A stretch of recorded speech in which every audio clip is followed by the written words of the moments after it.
Universe, ako si Bea Milian Wendorski, proudly representing Pilipinas! Wow! Once again, Bea Milian Wendorski! Thank you so much, Bea. Grabe! Amixetas, son las 12 latinas selectas hasta el momento rumbo al Miss Universo 2026. Vamos a ello. Primero voy a comenzar con la recién electa Miss Universo Chile, Dominga López, quien se ha vuelto muy viral en las últimas horas, no únicamente por su encanto, sino por la oratoria que se carga. Continúo con Sofía Córdoba, Miss El Salvador, a quien hay que tenerle el ojito bien echado porque esta mujer se está preparando y mucho. Bolivia no se quiere quedar atrás, y es que también eligieron hace muy poco a Valeria Mena como su representante, y es increíble el apoyo que está recibiendo por parte de su país. Yo vuelvo y repito, guarda con Luren Márquez, Miss Perú, porque la he conocido personalmente y es un espectáculo, un diamante, y no me sorprende que con la preparación que está teniendo llegue revolucionada. Y Uruguay dirá presente de la mano de Lucía Piñeiro, una candidata con experiencia que desde el día 1 que se coronó no ha dejado de trabajar. Y vamos a continuar con Brasil. Yo no miento que cada vez que la veo me impacto más porque es un mujerón. Marcela Kosinski por la corona universal. Si estoy en lo correcto, Greta Estigarribia, Miss Paraguay, fue la primera reina latina en ser anunciada, y la evolución y crecimiento que ha tenido desde ese momento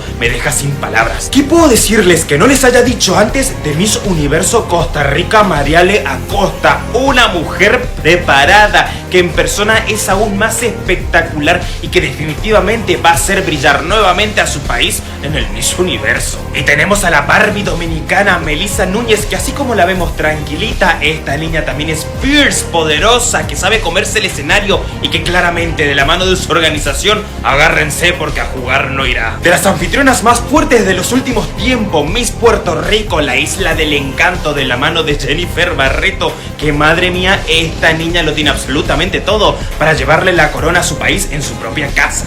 Miss Argentina Tamara Rogowski, quien en mi opinión tiene uno de los mejores rostros rumbo al Miss Universo 2026, y la están subestimando y mucho. Esta niña no ha parado de prepararse desde el día 1, visitando diferentes países para sacar su mejor versión, y lo estamos viendo. Y no podía faltar Miss Venezuela con Clara Vegas ostentando este título y buscando la 8ª corona para su país. Y sí, ya sé, no tiene más el cabello de este tono. Ahora la encontramos de esta manera en su proceso de preparación, probando cosas nuevas, arriesgándose y viendo qué le funciona mejor. 12 latinas selectas hasta el momento, rostros fuertes que pelearán esa corona, pero ahora quiero saber qué opinan ustedes al respecto. ¿Quién para ustedes llegará más lejos? Yo los leo. So mga kapolitika, inyo pong napanood itong mga latest ngayon dito sa mundo ng beauty pageant, in particular dito sa Miss Universe 2026 na ganapin sa bansang Puerto Rico.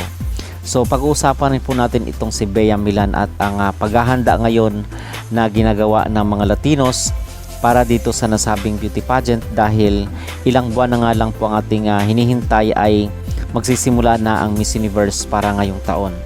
So napanood nyo si Bea Milan dito na nag-judge siya sa isa sa mga beauty pageant doon sa mga probinsya. So kasama niya rin po dito itong si Miss Earth Philippines Joy Barcoma.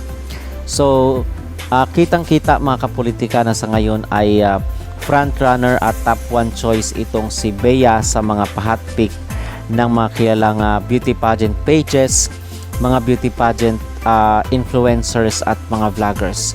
So in fact ay siya ngayon ang kinatatakutan at pinaghahandaan di umano ng mga Latinos dito sa Puerto Rico, dahil balwarte ng mga Latinas gaganapin ang Miss Universe para ngayong taon. At ang sabi nga natin, ang pinakamatinding kalaban ni Bea dito ay ang organization itself, dahil walang problema dito sa ngayon as we speak.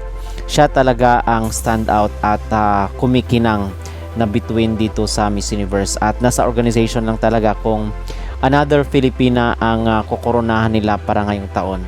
But nonetheless ay kung makapasok sa top 5 si Bea, is happy na tayo kung ano man ang kanyang mararating dito sa Miss Universe, na alam naman natin ngayon is medyo alanganin rin talaga ang transparency at equality dito sa Miss Universe.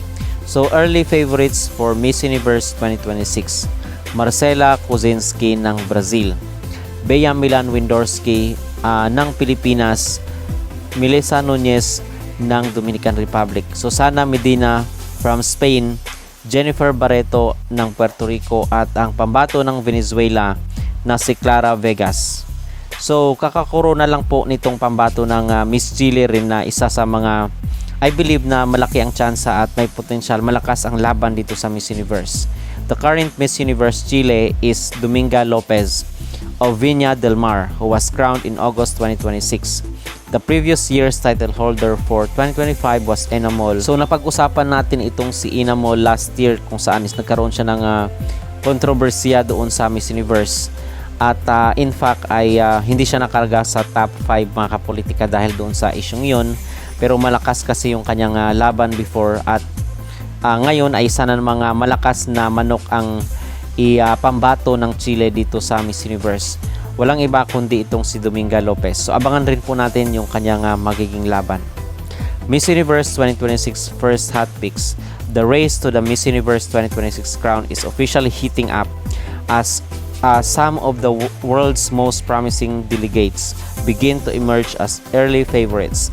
Based on beauty, presence, charisma, potential, and overall impact, Pageant Scope has released its first hot picks ranking, featuring an exciting mix of queens from different regions of the world.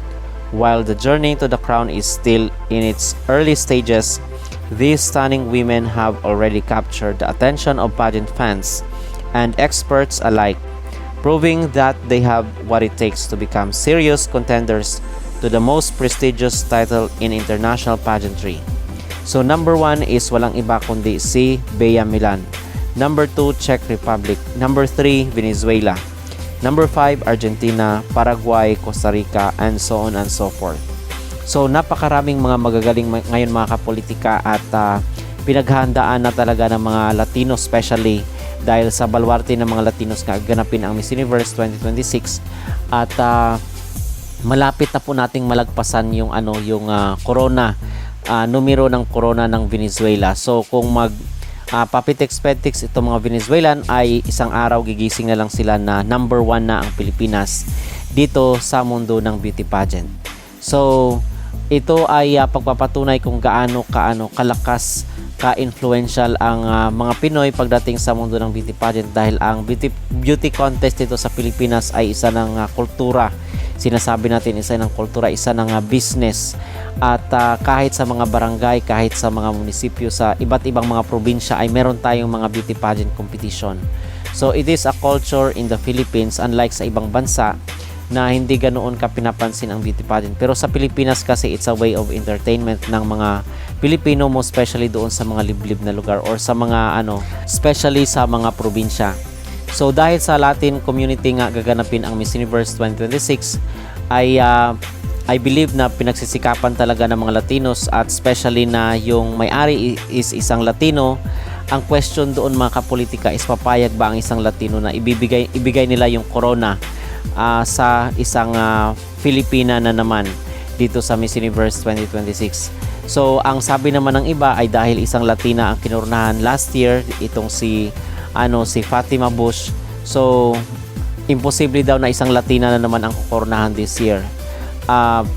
Maliban na lang siguro kung lutuin nila yung resulta mga kapolitika. So ganun na lang po yun.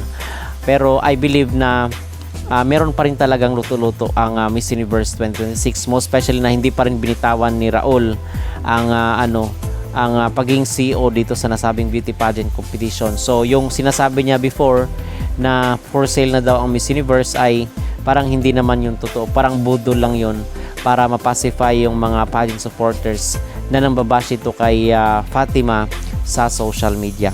Okay, so yun po ang ating pinaka-latest na update. Mga kapolitika, ano po ang inyong masabi dito sa laban ni Bea Milan at yung mga usap-usapan balibalita dito sa social media na di umano ay triggered na ang mga Latinos at Latinas dito sa presensya ni Bea Milan sa Puerto Rico. At kayo po ba ay naniniwala na may luto-luto pa rin or may cooking show pa rin ang Miss Universe edition para ngayong taon? Mag-comment down below at huwag kalimutang mag-like at mag-subscribe na rin kayo para updated kayo sa ating mga latest issue.